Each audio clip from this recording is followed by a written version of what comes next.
December 20th, 1943. High over the German coast. Luftwaffe Oberleutnant Franz Stigler is in the cockpit of his Messerschmitt Bf 109, closing in on a lone, crippled American B-17. The bomber is flying dangerously low, having fallen out of its protective formation. To Stigler, it's an easy kill. He can see the extent of the damage through the shattered windows.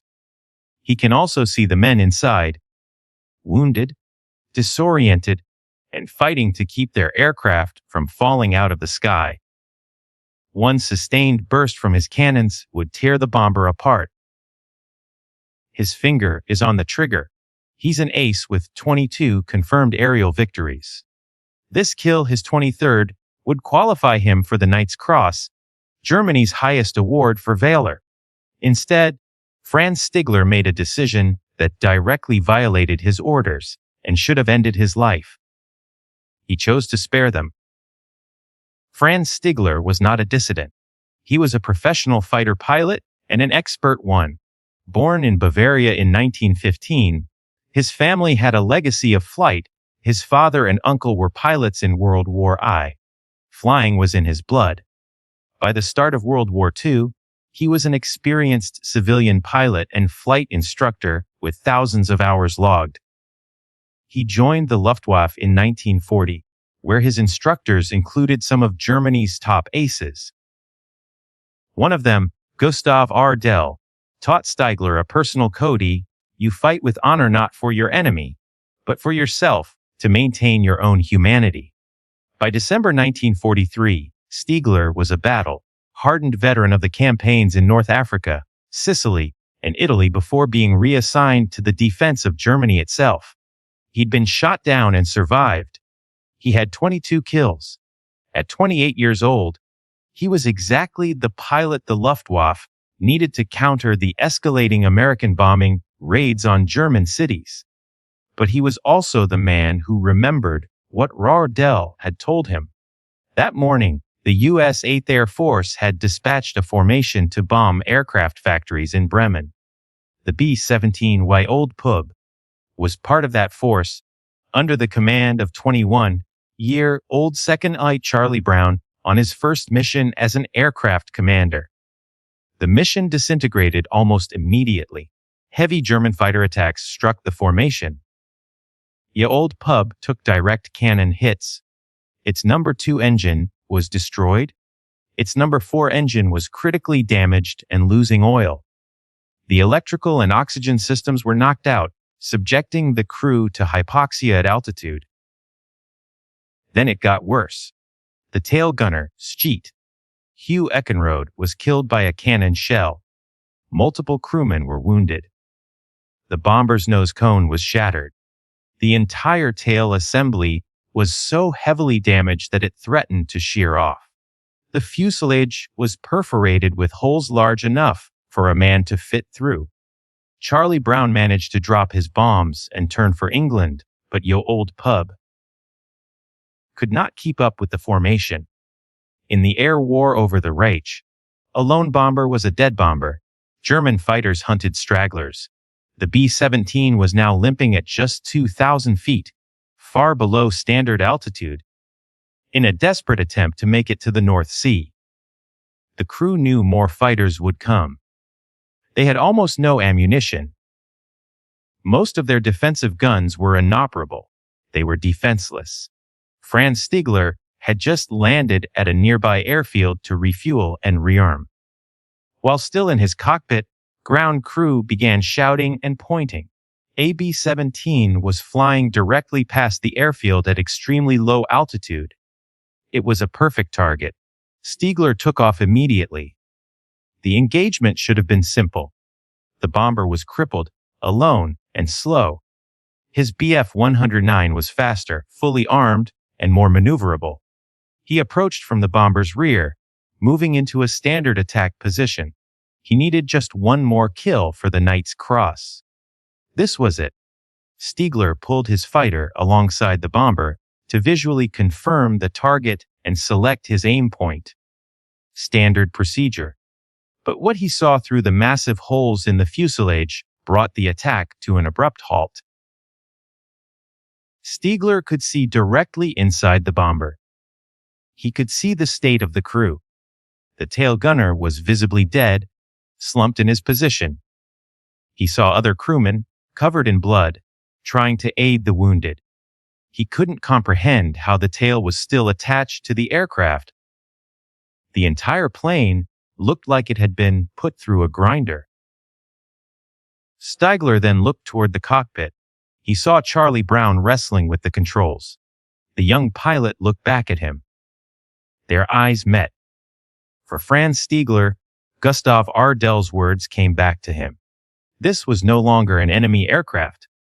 It was a flying coffin full of dying men. Shooting them down would be murder, not combat. German military honor, as he had been taught, had a specific rule: you do not shoot an enemy in a parachute. He is defenseless and no longer a threat. To Stigler, these men were no different. The bomber could barely fly and could not fight back. Franz Stigler made his decision. He brought his fighter into formation with the B-17, flying on its wing, close enough for the American crew to see him clearly. Inside, "Ya old pub," this caused immediate panic. A German fighter was sitting right off their wing. They waited for the cannon fire. Some of the crew tried to get to their guns, but they were nearly out of ammunition and the weapons were damaged. Stigler made a hand gesture, waving them toward the ground, indicating they should land in Germany. The Americans refused and kept flying toward England. Stigler stayed with them. He understood their logic. Landing meant a POW camp. They would take their chances. What Stigler did next was an even greater risk.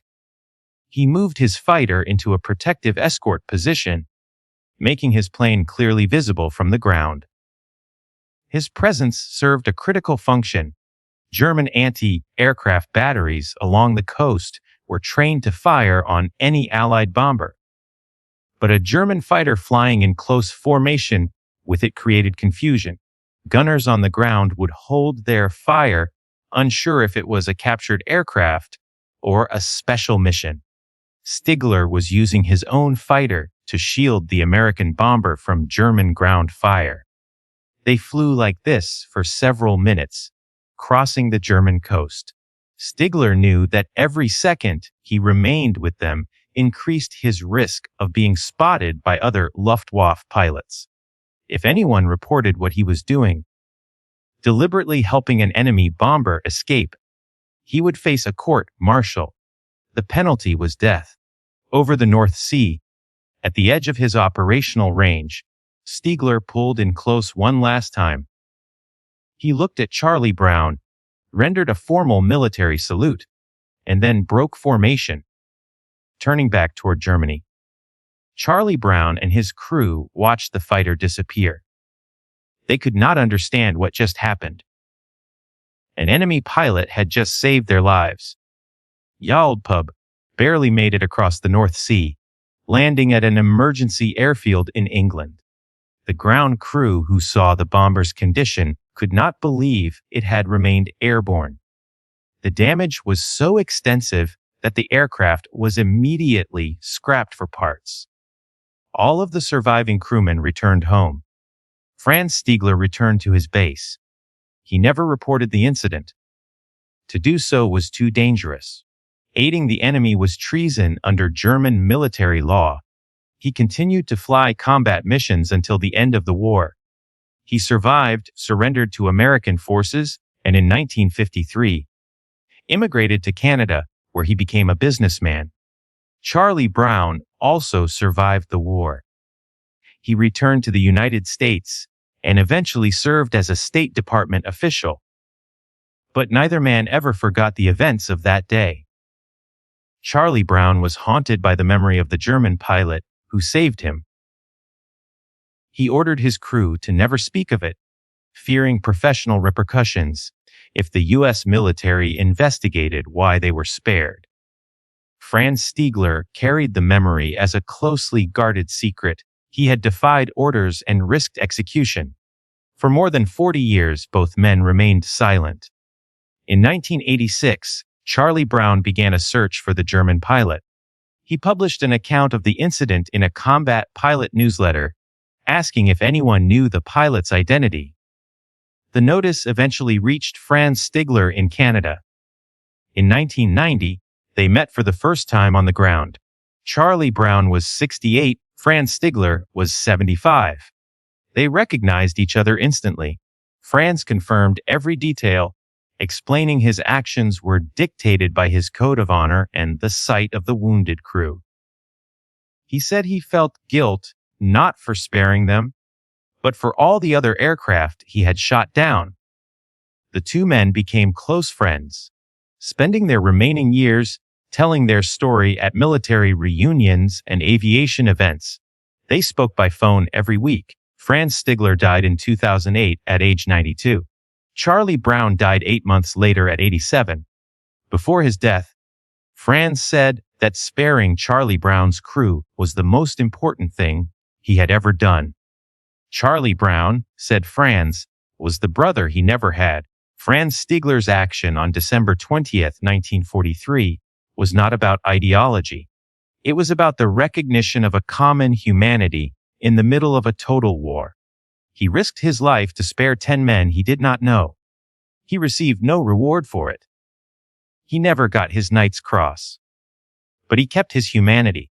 He followed a personal code of conduct, even when it contradicted his orders, and put his life on the line. What Franz Stigler did was simple. He looked at his enemy and saw men in trouble. He chose mercy over duty, and that choice redefined both of their lives forever.